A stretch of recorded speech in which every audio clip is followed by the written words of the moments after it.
Hello and welcome. A little while ago, I bought the previous Kill Team starter set with the Krieg Guardsmen and the Orcs, and I'm finally going to get around to painting them up. I was staring at my paint rack the other week, and I was looking at my blue Warpaints Fanatics paints, and it just hit me that a few of those colors were what I wanted to use to paint up the Guardsmen. I had previously done a base coat and then a highlight through the airbrush with the deep ocean blue and deep gray. And then building up the highlights with those two colors, I kept going a little bit lighter and then also added some abyssal blue. Next up, I moved on to some of the leather, using brigandine brown as my base coat and then working up with leather brown and command khaki. I chose to stick to the boots and the straps of the backpack with just this brown, and then later on I'm going to go a little bit lighter with the other brown leathers. And to tie it all together, I just made up a little bit of a wash with the brigandine brown to put over top to tie it all together.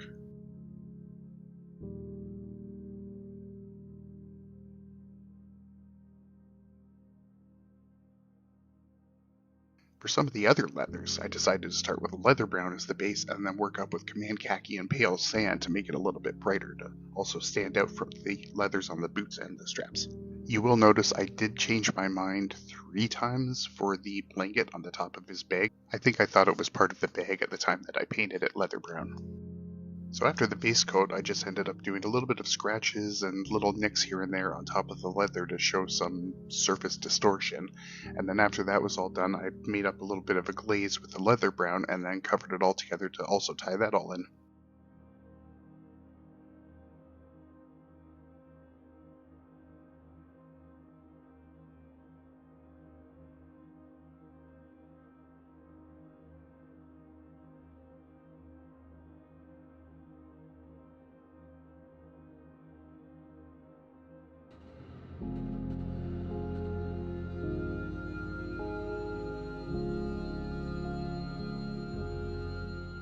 And here is the second choice I opted for the bag on top of the backpack. I used the deck tan to cover the blanket over top of the bag, and then also added that to the, I'm not sure what you would call them, ankle socks, wraps, coverings. I think gaiter is the correct term for that. Not entirely sure. That's what I searched for came up. I do like how the pale sand works over top of the deck tan.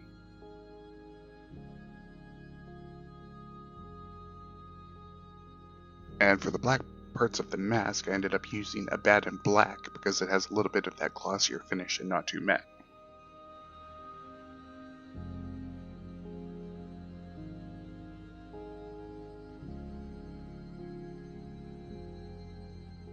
And then for the sleeping roll and the masks, I decided to go with a little bit of Army Painter Speed Paint over top of the previous coat.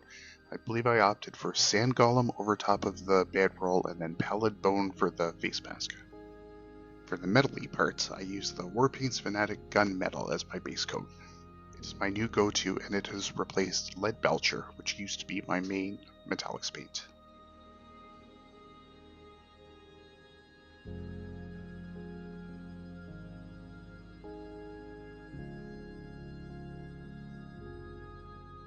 I wanted to add a little bit of shadow too into some of the metal recesses, so I decided to use the Speed Paint Gravelord Gray with a bit of medium, and I just used that to add a little bit of a depth to those areas. I also felt the barrel of his rifle needed to be a little bit darker, so I added a little bit of black into the gunmetal gray to add a little bit of contrast. Ever since I saw a little while ago the Vallejo Game Color Silver Metallic paint used, I love using that for highlighting, even mixing with other metallics to make them a little bit brighter. I have found that even if you want to add a little bit of brightness to the other type of metallic paint that you're using, be it a gold or even a darker bronze or silver, it really adds quite a bit of brightness to it.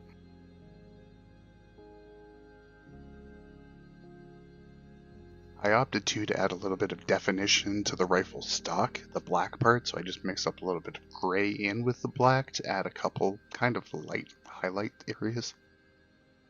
For a couple small little details, I also went with the Warpaints Fanatic True Brass, like the little logo on his helmet and also the buttons on his jacket.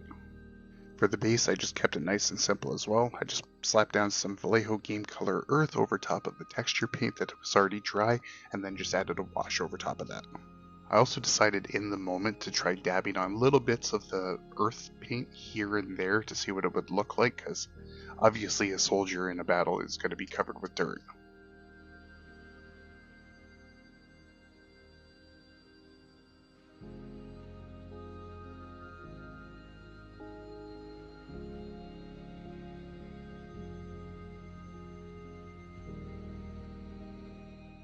Before putting down the decals too, I also put on a watered down gloss varnish just to cover the metallic bits.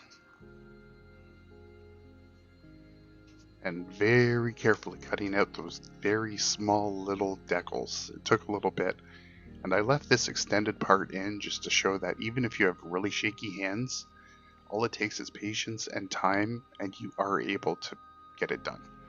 You just carefully took the blade, carefully with very shaky hands, put it over top of his shoulder.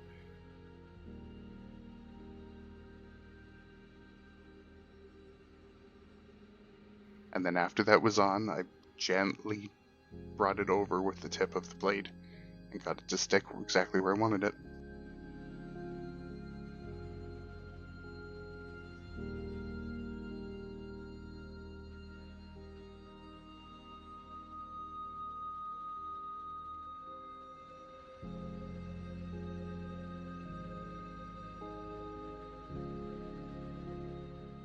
And here is the finished product. It's the first Krieg Guardsman I've ever painted up, and I'm very happy with how he turned out.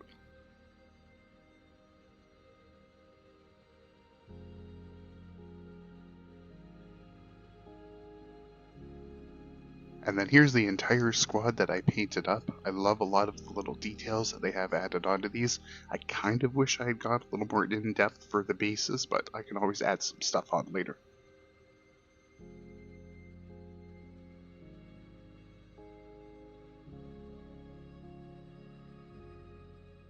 Thanks for watching.